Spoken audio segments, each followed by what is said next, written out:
রমজানের দিনগুলো যতই যাচ্ছে ততই মুসলিম সম্প্রদায়ের অন্যতম বৃহৎ ধর্মীয় উৎসব ঈদ উল ফিতর এগিয়ে আসছে।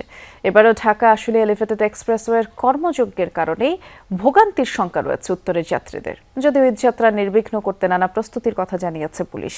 চারু স্টাইলিশ লিভিং।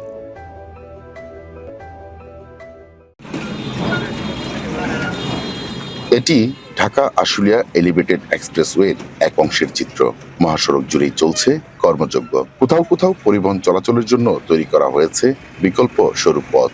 এতে স্বাভাবিক দিনেই থাকছে দীর্ঘ যানজট। এমন পরিস্থিতিতে ঈদে ঘরমুখ মানুষের অতিরিক্ত চাপ নিয়ে দুশ্চিন্তায় পরিবহন শ্রমিকরা জানান, এখনই সর্বোচ্চ পরিকল্পনা না নিলে চরম ভোগান্তিতে পড়তে হবে উত্তরের যাত্রীদের।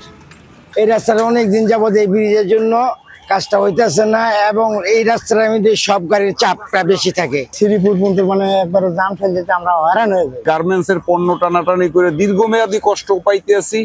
সাধারণ জনগণ যারা, তারাও দীর্ঘমেয়াদী কষ্ট পাইতেছে। এই ভোগান্তির কোনো শেষ নেই। শুধু উত্তরের 20 জেলা নয়, যানজটের সংখ্যায় উদ্বিগ্ন এ পথের চলাচলকারী অন্য জেলার যাত্রীরাও।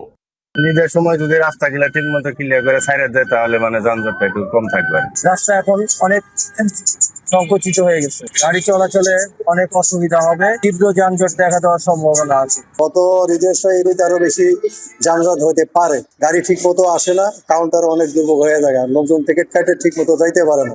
তবে ঈদে ঘরমুখ মানুষকে নির্বিঘ্নে পৌঁছে দিতে বেশ কিছু উদ্যোগের কথা জানিয়েছেন হাইওয়ে পুলিশ।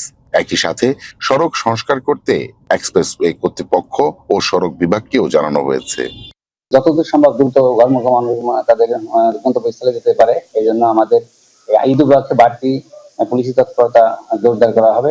জেলা পুলিশের সমন্বয়ে আমাদের ঊর্ধ্বতন কর্তৃপক্ষ সার্বক্ষণিক মনিটরিং করবেন এবং তারা ফিল্ডে থেকে আমাদের সাথে থাকবেন। আমরা ফিল্ডেই অভিযান অব্যাহত থাকবো। রোডস এন্ড হাইওয়ের যেটা রাস্তাটা আছে এবং এলিভেটেড যারা আছে তাদের ইতিমধ্যে এই বিষয়ে অবগত করা হয়েছে, যেন ঘরমুখী মানুষ যেন রাস্তাটা নির্বিঘ্নে ব্যবহার করতে পারে এবং ভাঙাচোরা যে বিষয়গুলো আছে রাস্তা, এই বিষয়গুলো যেন তারা ঠিক করে দেন।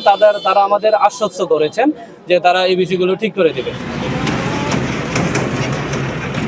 দপ্তরে দপ্তরে শুধু চিঠি চালাচালিতে সীমাবদ্ধ না থেকে এ পথের যাত্রীরা চান সরজমিনে সংস্কার। অন্যথায় সড়কে বাড়বে জটলা, ভোগান্তি পোহাবে উত্তরের লাখো যাত্রী। মাসুদ রহমান নিপু, যমুনা নিউজ, সাভার।